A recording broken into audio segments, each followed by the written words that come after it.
We just got done watching Gladiator 2, and I saw what people were saying about it online, and I'm very confused. There is no way they watched the same Gladiator movie that I watched. They must have got a bootleg or one of the movies from Redbox. I don't know, but it can't be the same one I saw. Now, to be fair, people have the right to their opinion, so I'm not trying to disrespect them for that. I'm just joking around. But for me, I thought it was a really, really good movie. I really enjoyed it. And this is coming from a person who absolutely loved the original movie. I purchased that movie multiple times. I watched it hundreds of times. Russell Crowe does a fantastic job as Maximus. Of course, he won the Oscar for the best actor because of that movie. And I don't want to admit this, but I actually cried at the end of the original. There is something about that final scene in combination with Hans Zimmer and Now We Are Free that gets me every single time. But let's move on from that, okay?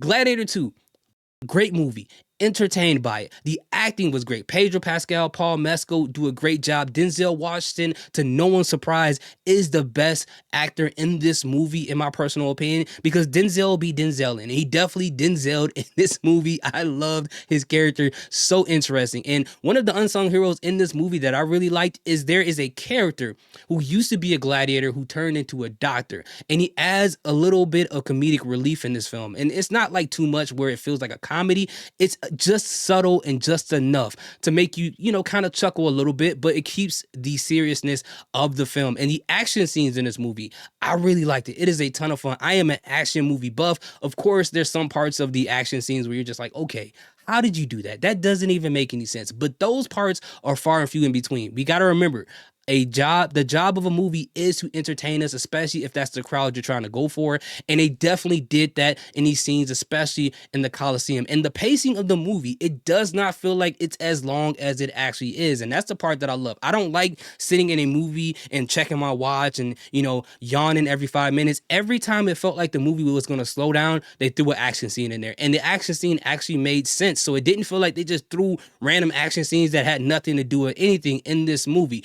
But does this compare to the original? That's what a lot of people are talking about. Of course, you heard how I talked about the original movie. It does not compare. But that is not a testament of how bad the sequel is. That is a testament of how amazing the original is, because there's tons of movies that came out after the original was released in 2000s that still to this day do not stand close to the original Gladiator movie. That is a cinematic masterpiece. That is one of the, if not the greatest movies based in Rome of all time, in my personal opinion. So overall, I would say go check out Gladiator 2 when you get a chance. Don't listen to anyone. You don't even have to listen to me. Just go see it yourself. Tell me how you feel. If you can watch it in isolation without always comparing it to the original, then, I think you'll have a better time. And also, as far as what is comparable to the original is the story in the sequel. It is a revenge epic. And, personally for me, I never get tired of those. I mean, I watch John Wick. I watch all the John Wick movies. I watch the original Gladiator. The list goes on. So let me know if you guys have already watched it. Let me know in the comment section if you're willing to watch it. I can't wait to hear what you have to say. Thank you guys so much for watching this with me. Salute. Peace. Have a great day.